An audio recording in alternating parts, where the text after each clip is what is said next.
आज दूसरी 50 क्या राहुल भी बड़ा अच्छा खेला है 50 उसके और उसके अलावा कोई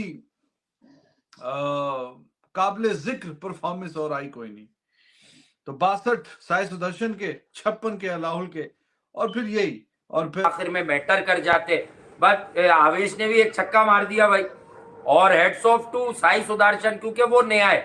वो जिस तरह से भी बैटिंग करे, बस 50 का स्ट्राइक रेट ना हो तो आप उसे सिर्फ अप्रिशिएट ही अप्रिशिएट करेंगे, उसको कोई बुरी बात करेंगे नहीं। क्योंकि दूसरा ही मुकाबला इंटरनेशनल क्रिकेट में और दूसरा ही मैच साउथ अफ्रीका में, और उसमें खड़े होकर 50 फिर 50 62 कर देना आसान काम नहीं है बॉस। जितने लोग क्रिकेट खेल चुके हैं और पहली बार साउथ अफ्रीका गए तो उनका वो आपको बता सकते हैं कि मसाइल उनके साथ। पोजीशन स्ट्रॉन्ग थी। साई सुदर्शन जब खेले आज दूसरी 50 क्या राहुल भी बड़ा अच्छा खेला है 50 उसके और उसके अलावा कोई काबिले जिक्र परफॉर्मेंस और आई कोई नहीं। तो 62 साई सुदर्शन के 56 के राहुल के और फिर यही और फिर अर्शदीप 18 के साथ थर्ड हाईएस्ट रन स्कोर है इनिंग्स का। तो मोरलेस तमाम ही बॉलर्स ने अच्छी बॉलिंग की है। बर्गर ने प्रेशर बनाए रखा है। बर्गर ने कहा कि जी आज आप बर्गर खाएं। तो बाकी हैंड्रिक्स ने दो महाराज ने माकरम भी एक आउट कर गया। तो प्रेशर में ही रखा है, ऐसा कोई रहा नहीं कि प्रेशर में ना रही हो टीम इंडिया।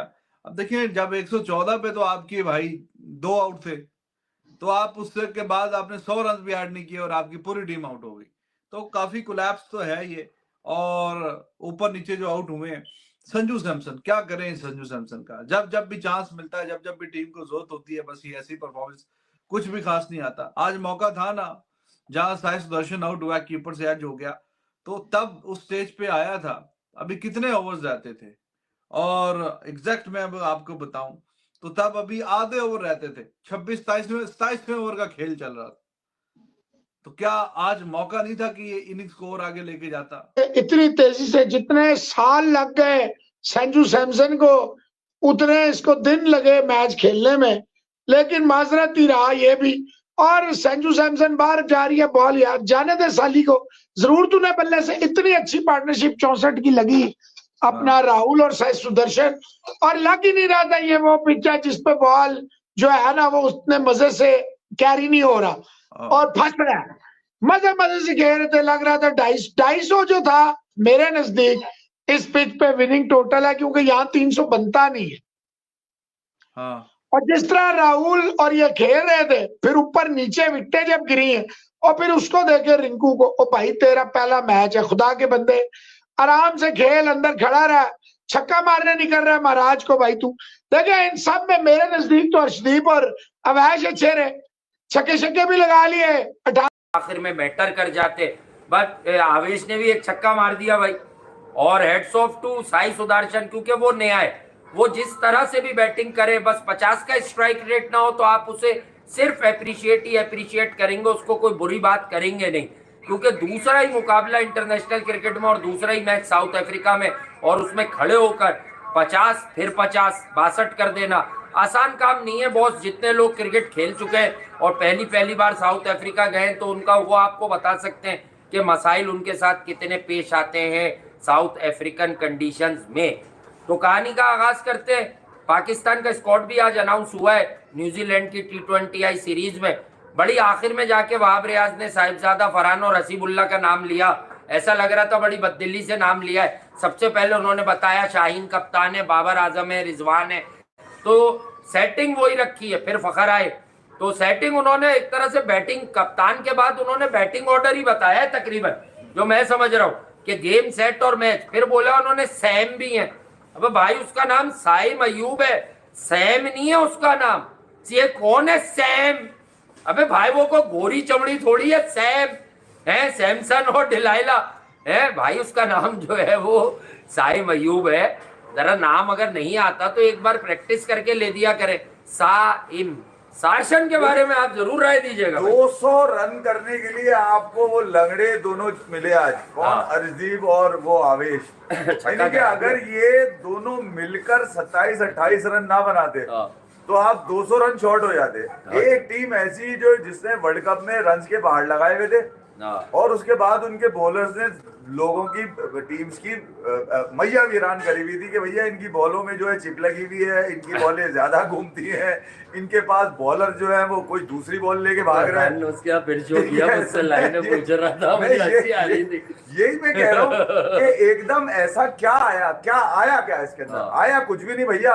देखिए यार, आप खेल रहे हैं अपने उन लोगों के ऊपर जिनके लिए सेलेक्टर्स पे ज्यादा प्रेशर होता है कि यार ये कभी इंडिया खेलेंगे नहीं खेलेंगे, क्या ये बैठे ही रहेंगे। आप अगर अंदाजा लगाएं तो ऋतुराज गायकवाड़ के बाद यानी कि साई सुदर्शन ने तो एक मरतबा फिर प्रूव कर दिया कि कंडीशन पोजीशन स्ट्रॉन्ग थी। साई सुदर्शन जब खेल रहे थे, केएल राहुल जब खेल रहे थे, अच्छी खासी पार्टनरशिप लगी हुई थी, लेकिन उसके बाद वेल एग्जीक्यूट नहीं कर पाए, 211 के ऊपर ऑल आउट हो गए। अब देखना ये, अब मैं ये भी नहीं कह सकता कि इंडिया हार जाएगा, क्योंकि अफ्रीका की जो टीम है वो तो 116 के ऊपर ऑल आउट है। बहुत बड़े चौकर है भाई, वो 95 पे भी अपना साउथ अफ्रीका का कुछ नहीं पता लगता। साउथ अफ्रीका वाले जो है ना वो चेज में और वो खराब है, वही ना, चेज उनसे और नहीं होता। जिस तरह की पिच लग रही है मुझे नहीं लगता इनसे इनके तो बारे में कुछ बोलना ही नहीं चाहिए ना अफ्रीका वाले। तो मुझे तो लग रहा है कि मैच फंस जाएगा। कुलदीप यादव भी है, अक्षर पटेल भी है, ये ऐसे बॉलर हैं जो मैच फंसा सकते हैं, क्योंकि केशव महाराज को जब टर्न मिल रहा था उनको भी मिलेगा, तो कुछ भी हो सकता है। 211 जो स्कोर है इंडिया का, ये फाइटिंग स्कोर भी साबित हो सकता है। ऊपर से अर्शदीप सिंह अगर वैसे ही पिछले मैच वाली बॉलिंग करते, लेकिन अगर अफ्रीका ने पावर प्ले के अंदर रन कर लिए, 70 कर लिए, और विकेट उनके पास रितेश खेल के उन्होंने कर लिए, रीजा हेंड्रिक्स जो हो गए, रीजा हेंड्रिक्स के आयरन सिंह के साथ साथ जो दूसरे इनके हैं ओपनर एडन मार्करम के जब आएंगे वो उन्होंने खेल लिया, तब चांस बनता है। लेकिन फिर भी मैं ये समझता हूँ कि 211 को अगर इंडिया 250 कर देता तो ज्यादा बेहतर रहता, लेकिन इस पे भी कुछ हो सकता है। आपका क्या ख्याल है? नहीं, मुझे लगता है कि जिस तरह साउथ अफ्रीका खेलता है ना, जिस तरह चौक कर जाता है, और जिस तरह साउथ अफ्रीका से आप उम्मीद नहीं लगा सकते कि यार बाकी यहाँ ये कर लेंगे। मुझे लगता है कि ये फाइटिंग स्कोर है, इंडिया इस स्कोर पे लड़ सकता है, क्योंकि साउथ अफ्रीका ने जिस तरह पहला मैच खेला है वो हालांकि पिच उतनी खतरनाक नहीं थी जितनी मुझे ये खतरनाक लग रही है। तो अगर उस पिच पे इंडिया साउथ अफ्रीका को इतनी जल्दी आउट कर सकता है तो मुझे लगता है कि इस पिच पे भी कर सकता है। और साउथ अफ्रीका आपको पता है कि वो चेज में इतना अच्छा नहीं है, चेज में हमेशा वो चौक कर जाता है, या तो मैच फंसा जाता है या चौक कर जाता है। तो मुझे लगता है कि साउथ अफ्रीका को देखिए कुछ गलतियां हैं, जैसे कि तिलक वर्मा हो गए, बार बार चांस मिल रहे हैं, बैक टू बैक चांसेस मिल रहे हैं, लेकिन कुछ कर नहीं पा रहे। एक बहुत ही बड़ा ये जिसको कहते हैं ना पर्ची प्लेयर, मुझे लग रहा है फ्यूचर का इंडिया का होगा। चलता तो है नहीं, और हर मैच में ये खेल रहा होता है। क्या अबे शर्म आना चाहिए यार, ऑडियो है, बस कर दो। पहले तुम क्रिकेट से दबा नहीं सके तो इन हरकतों से लोगों की आवाज बंद कराओगे। अच्छा, उसकी ऑडियो लीक कर दी थी घंटे के किंग की। इतना बड़ा बे, मेरे घंटे से भी बड़ा खिलाड़ी नहीं है वो, ये बता दूं मैं तुम्हारे को। सही है, कुछ भी नहीं है, कुछ भी नहीं है। 2 टके का दो टके का है तुम्हारा घंटे का किंग है, था और रहेगा। जो इसकी कंधे में सवार होकर सवारी करता है ना, तो चुप कि हो गए यार बहुत देखो से। मैंने क्या किया। अबे घंटा कुछ नहीं किया, इंतजार क्या करते हैं यार, इतनी जिल्लत।